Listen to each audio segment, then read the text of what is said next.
let's get started. I wanted to take a look at this character design, and I wanted to talk about what's working and what's not working about this design. So let's first start with the anatomy issues. The torso is just too big for this body. What I have here is really like oversized legs that they just don't make sense. Like how big are these legs that when we go back, they just seem like very swollen. They seem like very swollen legs that don't at all match the neck width and the shoulder size. The shoulder size is very small.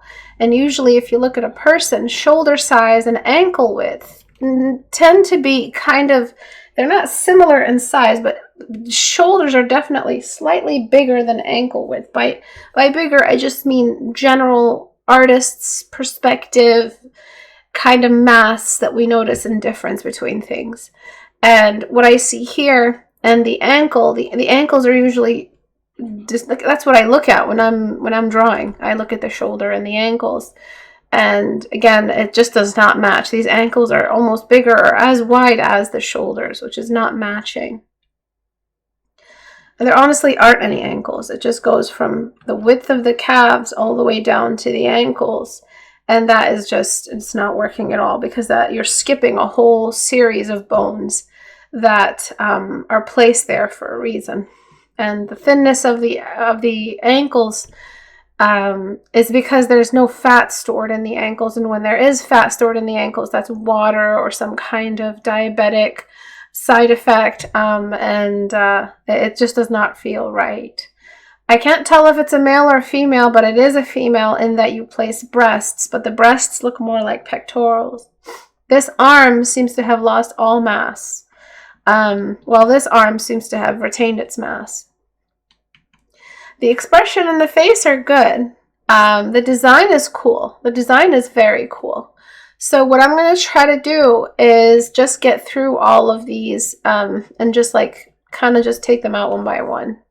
So by the way, everyone, please, if there is nothing you can do to send aid or to even anybody you can talk about it to, just send good thoughts over there to the Middle East, to Palestine, to the Palestinian people, to what they're going through. Just send them your energy in some level. Pray in whatever way you pray.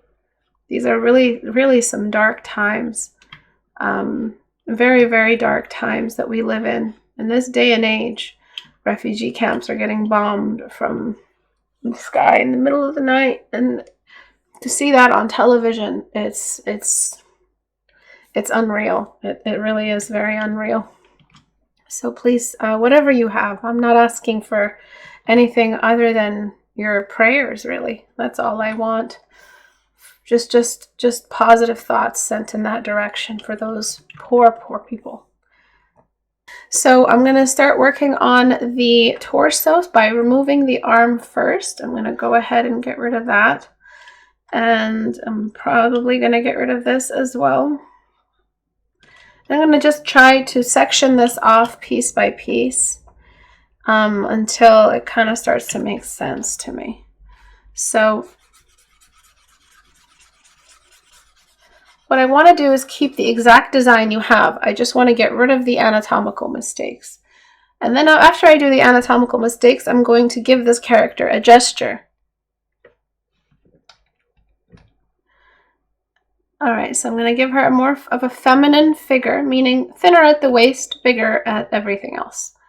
And that really just helps you. She seems like she has a lot of sass, so I'm just going to kind of do something like that. The first thing I'm going to do is get the pinch tool. Remember, this is Photoshop, you guys.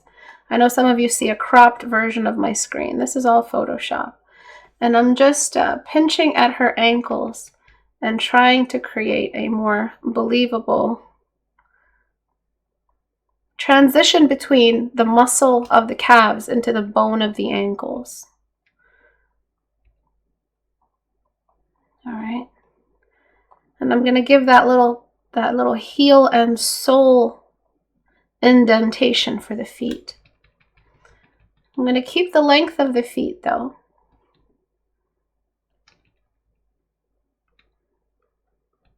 I'm going to give the chest some pride, meaning I'm just going to fill the lungs with air, kind of like she's just really very proud of her job. But this is all very crude at the moment, since all I have access to is this layer of liquify, this pass. I'll go through another pass soon, meaning I have to do multiple passes, adjust the transform tool, and just keep trying to create more of an organic process. If you try to do everything in one liquify pass, you end up with a really funky looking drawing. So make sure you take breaks between different liquify passes, go in there, adjust what you need to manually, and then separate layers and then go into liquify again. The biggest mistake with people who use liquify, I think, is trying to do too much in one shot. So I'm sticking out her hips, and I'm pushing up her chest, see that? And I'm just pushing that ankle down. So how do you make feet look like they're flat on the ground? You take the ankle and you push it down. That's it. It's so simple when you think about it from moving your feet from an active point of view, when you're just thinking about the act itself or the action itself. And I'm just trying to make it look like all these toes are doing what they're doing, which is, toes don't flatten out when you're trying to stand. They kind of tuck to keep you balanced. Toes help you balance. When you've lost toes on your foot, balancing becomes a lot more difficult. So you think about the role each of these anatomical units plays, and it becomes really easy to know what you need to focus on.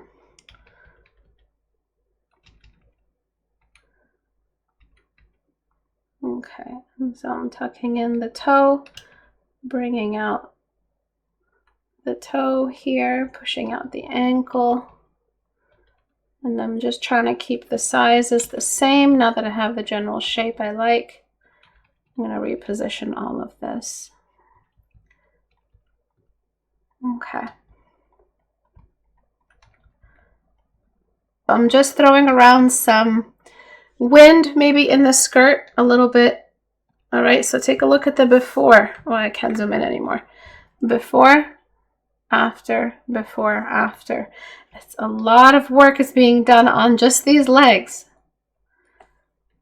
Before, after, almost a masculine upper body. And then I'm going to adjust the face. In fact, maybe I should try to increase the size of the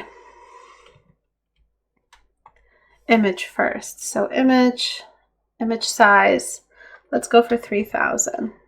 By the way, I'm getting a new computer. It's a completely new build. It's insane. And I'll finally be able to use brush and smudge on the largest sizes and finally be able to stream some 3D modeling, which I've been meaning to, but my computer's not strong enough. It kind of just crashes on me every time I go up too high. Okay, so I'm just trying to give these eyebrows a bit more of an interesting expression. Make the eyes look in a certain direction, specific direction, instead of like kind of zoned out or that high look. All right, maybe making the eyebrows go up a certain direction like that, just to show they're a thinker. This character kind of looks old, so it's hard for me to really tell where, where this character is age-wise. I don't want to change their face too much. But again, there's only so much I can do from where I'm standing. So I have to make creative decisions if I want to complete the image.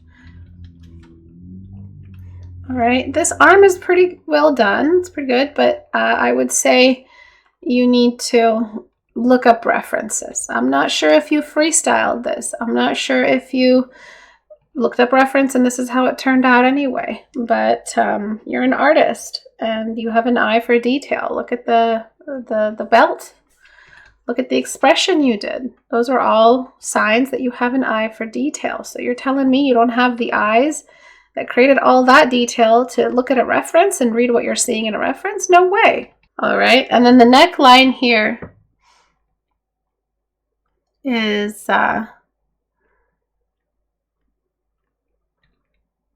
just a little bit too thick for a female. So let's take a look at the before and after. All right, expression, arm size, the whole body starting to look a little bit more uniform. Okay, so we're going to bring that other arm back in now. And it's going to make a bit more sense. So I'm just going to shrink this arm a touch, try to make it match. All right, and then we're just going to go ahead and liquefy this arm, making sure its mass is matching everywhere else.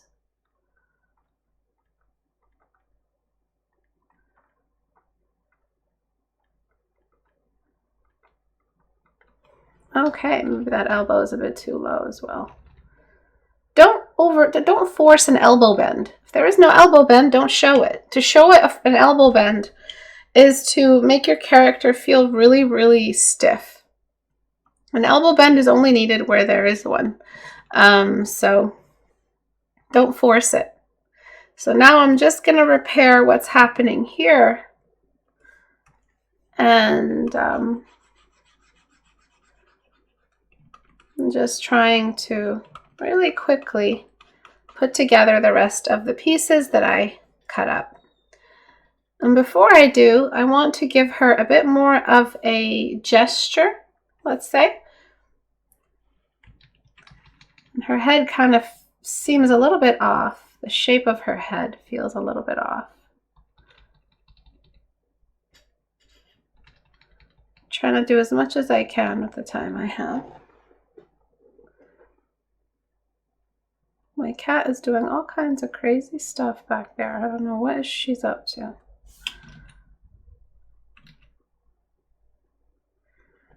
Okay, and then the gesture would be just grabbing the hips and pushing them out. Just makes her look more like she's posing. And I'm doing this downward bend in the dress to make it feel a little bit more like it's actually a hoop dress, like it's actually going around the body. All right, so before, after, just a little bit of extra detail here and there.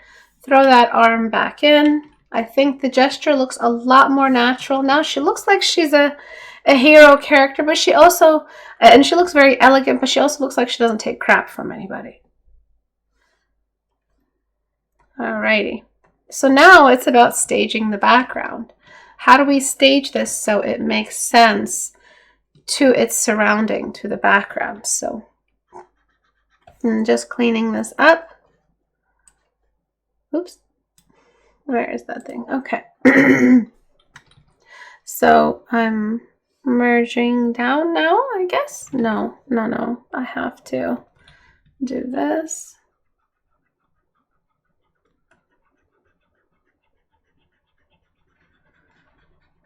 Oh, hi, Benny.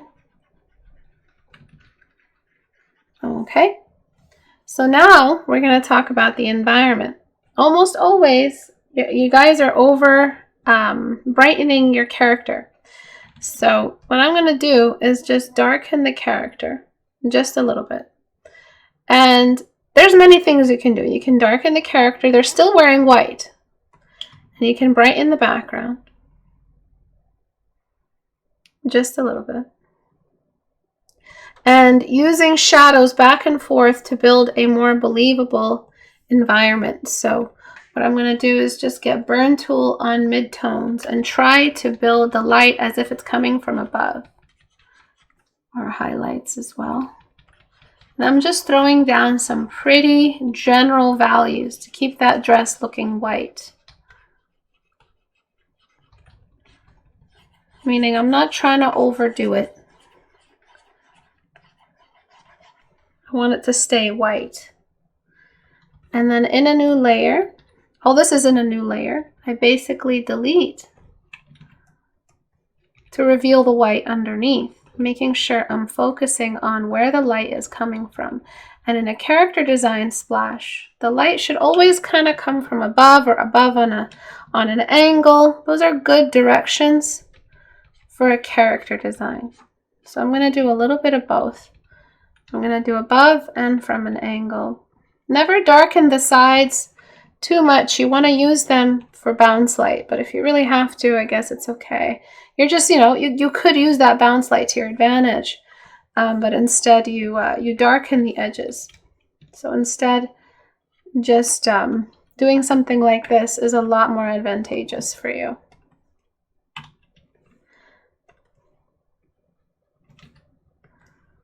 Okay, so you can see before it was just too bright. It was straight up glowing. If she is a glowing character, so a moon spirit, you have to do something very different to your background. So can anyone answer, what do we do to backgrounds of characters that are glowing? For characters that glow? Can anyone tell me?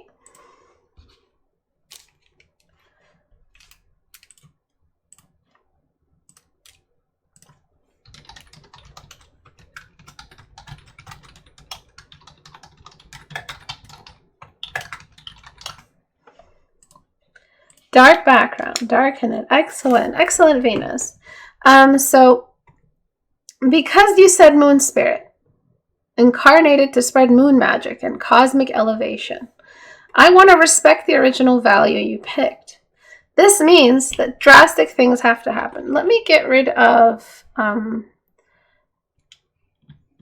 Angry Man. Angry Man, he needs to take his Angry Man energy and just go over there. This is about female moon power right now. Okay, so that means I'm going to have to completely change the way she looks. So I am darkening the background. What this will do is give us a chance to represent that moon energy that she wields. Alrighty, so delete. Okay, so this is going to be interesting. So I'm just going to push her up a little bit higher. This means that we need a character that glows, but even then, I feel like we need the darkened version back because we still need depth. So what we can do is find a middle ground. So let me do this again. Remember, this is art and I'm critiquing, but I'm also trying to make artistic decisions, which is all happening at the same time. So there's a lot of recursive back and forth going on. So bear with me. So I darkened the background and I'm trying to get rid of this god-awful edge that Photoshop leaves behind. It is so frustrating. Okay. All right. So now we have both of these layers, and what I'm going to do is just very gently delete away, leaving behind some kind of shade value. We can't just have a character that's glowing white through and through. We need a balance of the two. Okay. So now I'm just going to give you a quick sample for what it's going to look like. I'm going to put this on soft light, pure white, low opacity. And I just want to show you the general direction I'm moving in. So this is all sampling. I'm environment sampling. The one I showed you earlier where I darkened her and lightened the background, that's environment sampling. You do quick little renditions of what the character is going to look at, like thumbnailing. That's exactly that. It is exactly thumbnailing. And I'm just seeing if I like the way this looks. So this glow is the main effect behind this character. This character always glows. They represent moon magic. How can you design a character that does not glow or have a glow about it if they are a character or a moon elemental of some kind? Right? That does not work. So this is the general goal. This is the direction. And I'm just trying to find an agreeable balance between glow and material, an organic, non-glowy material on the character. So where does that happen? How do we balance that? Do we want a shadow? Is the light coming off mainly from her chest and her face, or is it coming off mainly from her wand? So I believe there should be a glow coming out of her body. It's this one. And I'm going to minimize it. But I'm going to use a dodge tool glow, color dodge, on that turquoise of that eyeball you have here. And I'm going to use that for the, what's going on? Okay, there we go. I guess it was not working. And I'm going to use that on this little eyeball here, meaning that now I know, because I did this check, now I know that the dress is still too bright and I have to go back and adjust other elements so that they can be darkened enough. So as you can see, we're finding a balance. We're tweaking one controller for another. Do you see what's happening? This is why thumbnailing is so insanely important. So darkening the dress helped us show off what's happening with the staff. All right. So now I have a really good balance of midtones. I have a decent value for the skirt. This is the stuff that stumps artists while they are rendering. What color do I make things? What value do I make things? When do I stop the shading? When do I stop the brightness? Where is the limit? Where is everything starting? And how dark am I going? When is the light changing that? When is this material going bright? And you don't know. The answer is, even the professionals don't know. They don't know how bright they want to be. They don't know how dark they want to go.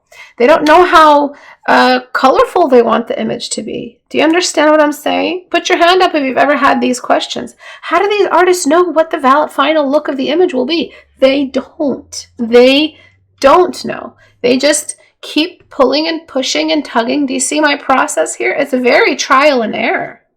Art is all trial and error. Write that back to me. So now I'm using this environment color on darken. And I'm using it now to darken the dress, even though there is a glow layer on top of it. And again, only by trial and error, as all things should be, as all science is. And you are scientists exploring a painting. You are students of light, exploring a painting and exploring what is happening. I'm using the background color to taper the edge of each arm so that it feels like we really are rotating the arm away while also simultaneously making this character glow. But Istebrak, is that accurate to realism? No, it's not. We're just guessing and trying to make something look decent because we don't have people that glow. And the closest we got to this was maybe a celebrity wearing a glowing dress on the red carpet or something. Everything else has only ever been CGI. We've never seen any human glow this way, unless it was made to glow. Maybe if we put a light behind them, there's some translucency and some bloom, but an actual moon creature, no, we've never seen that. So we make guesses, we make educated guesses for what this arm might look like, what this character might look like. So it's all trial and error there, and that's the lesson you pick up as you get more mature. And as you learn more about art, you're like, oh, this whole time I was busting my ass trying to find the rules of art that I forgot that, you know, the rules are there to guide you, but the design is guided by trial and error. The rules guide your realism, but the design, the final look, the design plus the realism and the fundamentals is all trial and error. So that's all I'm doing. I mean, it's not, maybe I see a result in my mind, and a lot of people ask me, how do you know what the final critique is going to look like in the before and after? I don't. I just push, and where I know the fundamentals will work, I push the light environment, I push the character's main value, the midtone, the general midtone. That's the darken layer effect that I do. After that, things just fall into place, and I push and pull and tug of war with the environment and the character until something feels right. Okay, so if you're out here struggling, wondering how you're ever going to figure things out in your painting, the point is just starting the friggin' painting. Start the painting and give yourself something to trial and error with, and that's it. And then you're painting. The painting is happening. The process has started. So I hope you guys understood what I just tried to explain, because it's so abstract. I really struggle. But as a teacher, a very passionate teacher, I am so bent on making sure that the abstract I'm explaining is going through. So if you guys don't know what I just, if you still don't understand it, it's okay to ask me and I can explain it some more. It's really important to me you guys know what I'm talking about.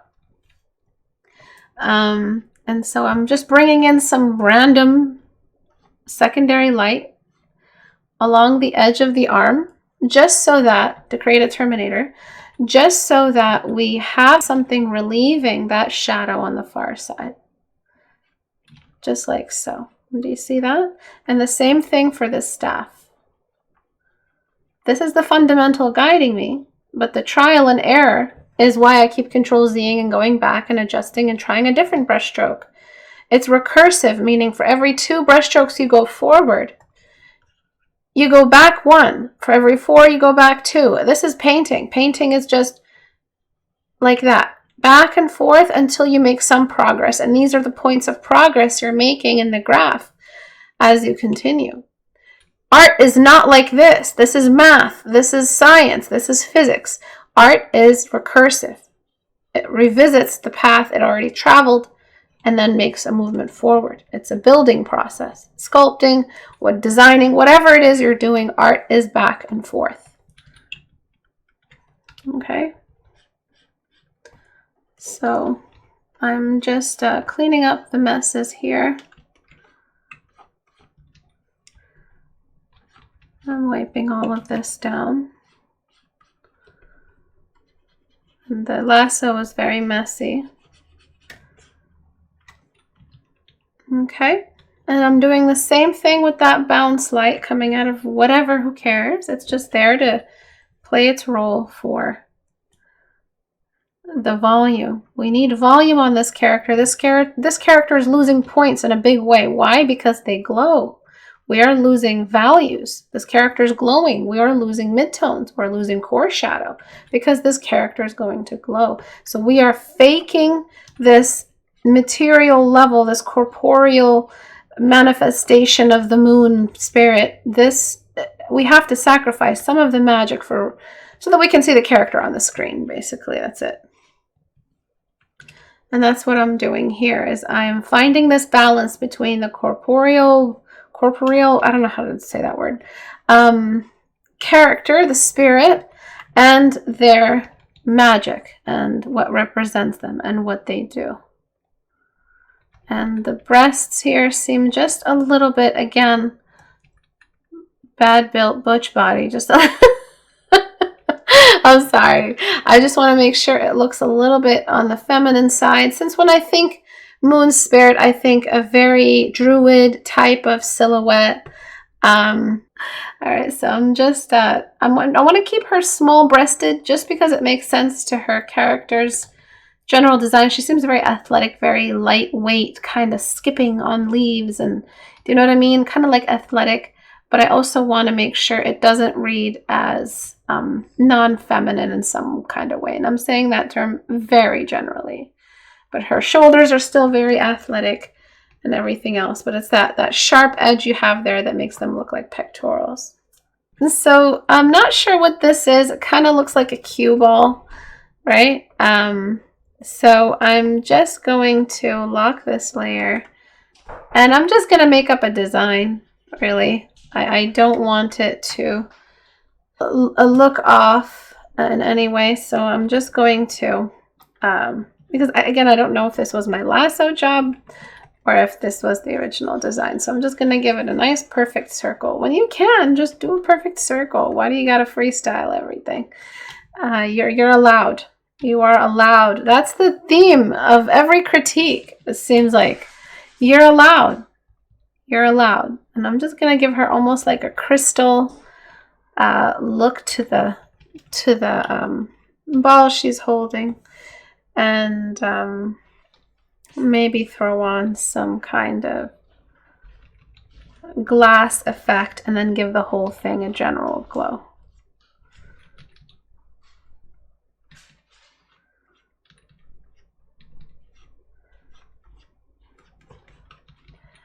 Okay, and then just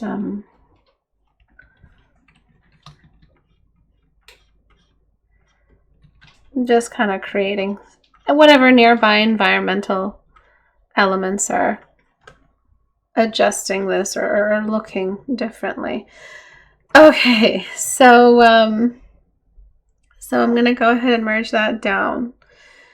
And then I am going to clean up this lasso job here.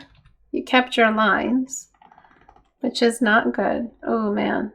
Oh, creating straight lines with lasso with magic wand is not easy.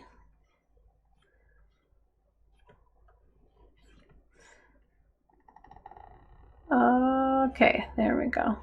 And there we go. Oh, these lines are going to be the end of me. Okay, so I'm getting rid of the lines. We don't need them because we've got a nice clean edge, really clean edge. So what do we need the lines for? You know what I'm saying? So I am just going to clean up after that deletion. Just making these legs feel just anatomically accurate. Just want it to look human-esque. Okay, so the final thing I'm going to do is this face.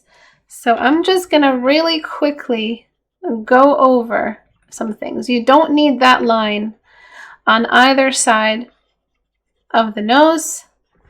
If you want to put shading on the cheek, you can. You just got to use a brush and kind of build those cheekbones out. I'm going to take some creative liberty and give her eyeshadow that is almost smoky. All right, I am officially taking creative liberty. I am officially moving away from the design of the artist. This is just what I feel like. This is cool. A moon spirit with dark eyeshadow, like yes. Okay, and then I'm just gonna give her a little bit of that Tim Burton almost darkness under her eyes. It's not to make her evil, and I'm just gonna give the eyebrows a little bit of strength to them and size. And then, at long last, I'm going to give the pupils and the iris just a little bit of size. Well, mostly just the iris, really. All right.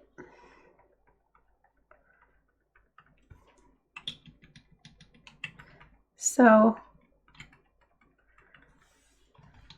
I'm getting that shadow in there and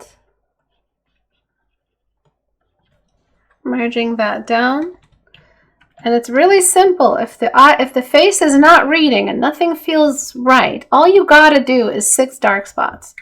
Now the eyes are one big dark spot system. They are a family of dark spots, but make sure you get the nostrils and the edges of the mouth and you're pretty much done. The face doesn't need a lot of rendering.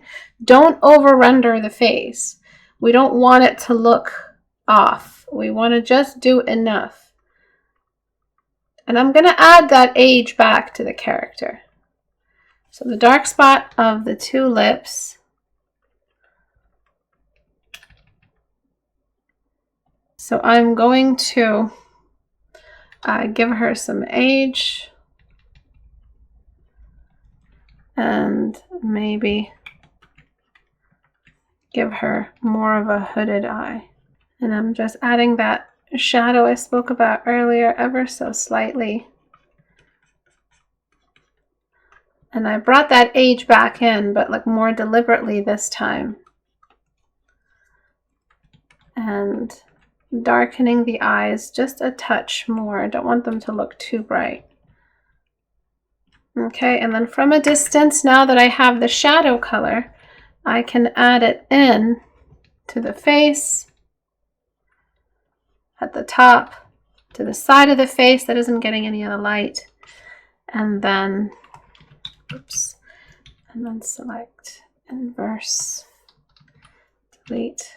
And I'm just trying to make sure this face feels like it's responding to this, this globe she's holding, while also simultaneously glowing, which I will do at the end.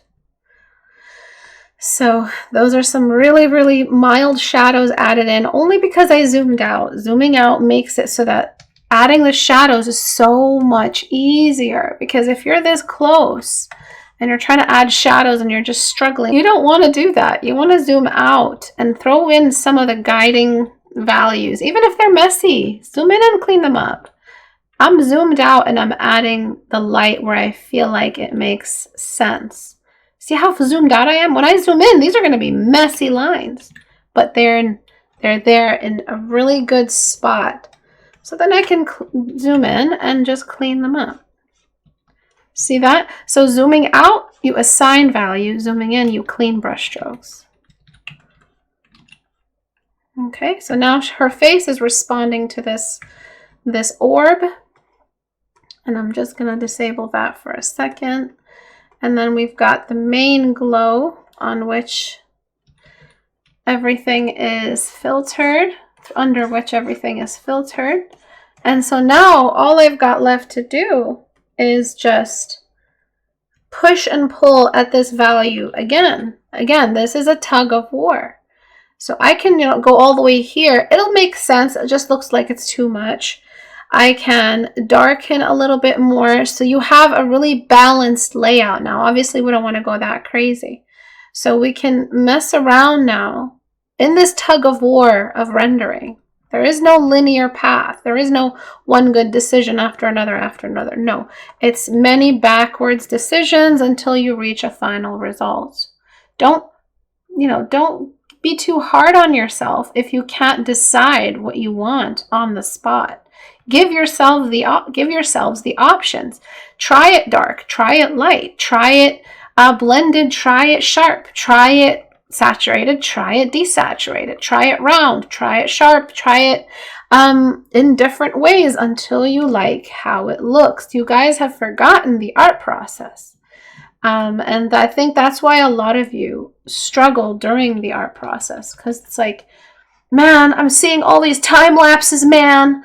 And I'm not like that. I don't paint like that. I don't paint one good decision after another. Slow the time lapse down and look closer. It is not that clean. It is very backwards. It is very recursive. It is full of guesswork and full of self-doubt. And that's how it's supposed to be. Artists are not mechanical thinkers in a way. They are swimming back and forth until they find, in the world of art, until they find the result. Artists work in a very unique way. It's not like a surgery. It's not like medicine. It's not linear. It's not straightforward. It's exploratory. What does exploratory mean? It means we can go backward, we can go up, we can go down, we can try different options. We can try anything we want, because at the end of the day, it's for the cause, and the cause is find what's hidden in there. And so if you're an artist, you're finding something hidden. It's hidden in the design. It's hidden in there somewhere. And that's the whole point, is don't push yourself. Don't stress it. Don't sweat it. If the art isn't looking nice right away, because God forbid you take some time, and you guys all give up on paintings way too soon. Way too soon. It's because you forget art is recursive. With enough time and enough hacking away at stuff, you will find what's hidden. And that's why art is so unique a subject, because it is all about this really, really abstract form of creation. Again, it's not linear, it's not mechanical, it's not scientific, it's not engineering, it's something else. You're searching. And when you search for something you dropped on the ground, you don't search in a straight line. That's crazy. That's like Nonsense. You search backward, forward. You look in the grass. Oh, I don't see it there. You look back and forth. That's what art is. You're searching. And so this whole process I'm doing right now is just the searching process. All right. And don't forget that. Don't stress it so much you quit art. And then I don't know what I want to do with this shadow. I don't know if I want to even keep it because she's glowing, so she wouldn't really have one. She just have this ethereal glow surrounding her. But I'm just going to continue. So I got a new layer. I'm using my own brushes. I'm using a combination of all my brushes here. My smudge brush, my soft brush, my this marker brush here, my blocking brush number 2. I'm using all my brushes. Again, the brushes don't really do the job. It's just remembering that the work that the brush is supposed to represent, which is if it's blocking, you block. If it's soft, you use the soft brush on low strength. All of that. So right now I'm just detailing. I graduated into the detailing level. I can now detail at will, and I'm just cleaning up my lasso in these areas. And I want to work on this little staff. The staff feels, it's just a bad design, I'll be honest. The staff is kind of a bad design. You can do so much with it.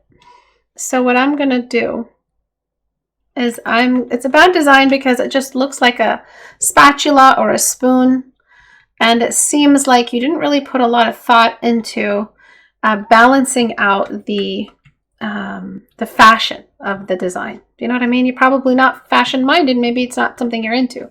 But when you think fashion, accessorizing in a way that's opposite to what you're drawing. So if someone's wearing a really beautiful dress, it's got lots of curve. Let's say it's a mermaid cut, and the character is wearing a lot of curvy, and it's just a mermaid cut, meaning it flourishes or whatever at the bottom of the dress. The earrings you combine are not big hooped earrings. The earrings you combine are something that is the opposite of what we're looking at here. So earrings that are diamond shaped. Look at that. Now the shapes are complementing each other. So that's what I mean when I say fashion-minded. Using colors that complement each other, using designs that reflect each other. Do you understand what I'm saying? Maybe the earrings are rectangular.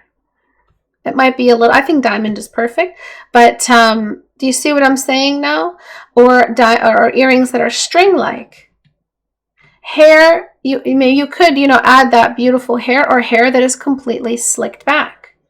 The hair is slicked back into a bun. We already got the hair down here in the dress where the dress is flourishing like crazy. So what's happening in fashion is a huge cue for us as artists, because we are all artists. We're all working from the same. We're pulling from the same rules of design and shapes and geometry in the world. So this mermaid dress with a slicked back bun, a little bit of like curlies here and there in the hair, whatever details you want to add, and diamond earrings look good. So by using this theory of accessorizing in fashion, what we do is we go over here and we look at all these round objects, round head, and we think of something that is very moon-like, maybe a huge crescent-like staff. And I think that helps out the design so much. Do you see what's happening in that staff? Look at the navigator. The navigator absolutely adores it. The navigator is saying, wow, these things look good together. So that's what I'm talking about when I say fashion and using the opposite values. Do you guys understand what I'm saying? So I'm just cleaning this up now. You don't want to repeat the same shape. And what you did is, where you had it wrong, is you repeated the same shape over and over again. Do you see how many circles we've got? Too many. We need something that's more sharp, but still moon-like. So I think a very overextended moon scythe type thing. It looks like a scythe, but it's also very moon-like and crescent-shaped. And so I'm just doing that. And you could make it pure white and it could glow. You can make it into a whole new glowing object. I mean, you can do whatever you want at this point. I'm going to make it kind of metallic. Yes, like a scythe. So I'm just imagining my own storytelling here. It's a weapon, but it's also moon-like. Do you know what I'm saying? This is just a quick creative decision on my end, but the theory is still the same. We don't want another big circular thingamabob. We want something not circular, something more still in the moon realm, but like a crescent. Do you see what I'm saying? And so I'm trying to make this look more accurate to the perspective, but it doesn't have to be. It could be just an oblong crescent. It doesn't have to be perfect. All right, and I'm just going to keep warping until I like what it looks like. What the? Okay. And I'm just messing around with it. I'm going to select all, duplicate, shift it over one, lock it, and then just give it some thickness, just like that. And that's just going to give the scythe some thickness. And correct after this. Filter, liquefy, and then I'll show you guys the before and after. I'm almost done. Okay, and now we get to add all those glows back on. So do you guys understand the basic theory that I just talked about when it comes to fashion? The basic fashion theory. All right, so we added those glows all back in. And I'm just getting rid of any distortion on the face. It'd be cool if you gave the face more of a moon priestess eyes, which is like just completely moon blinded. She's worked on the moon for so long, she's lost her eyesight. It's okay, she's got a good health plan though. No, actually, she should sue. OSHA should get involved. I swear. You see what I'm saying? It just looks so cool. So then we got that. So I'm just going to duplicate the soft light layer and I'm going to bring it down. Filter, blur, Gaussian blur. And zooming out, I'm making this decision. Again, we zoom out to make the decision. It doesn't have to be a perfect glow. The more weird the glow, the better, actually, because it feels more natural. So if you cut like a random section of the glow off, it actually looks right. Never use perfect radial glow on things. It tends to not look very realistic. So you just kind of like do breaks in the glow. And then now we get to darken the background to where we want it to be so that this glow really pops. And just look at that. It's beautiful. And I'm just going to have a little bit of a cloud, kind of like a fog surrounding her behind her. I'm going to get my cloud brush, my handy dandy cloud brush, and I'm going to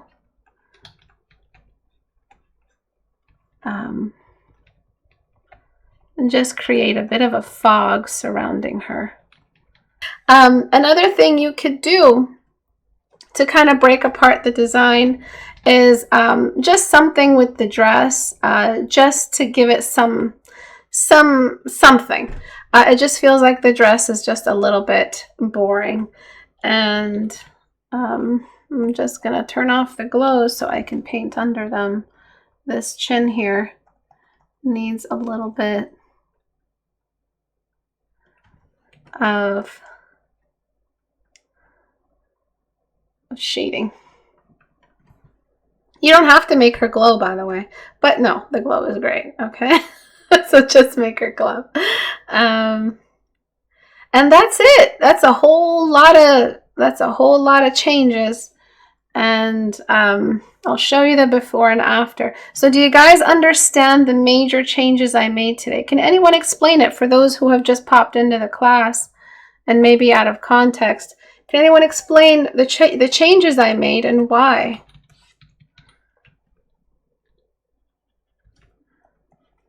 Normal. And then just going to go to that color dodge. Ooh, color dodge layer. And kind of just give us a bit of a glow. I really just made it into a random crystalline thing. You guys can do whatever you want to your drawings.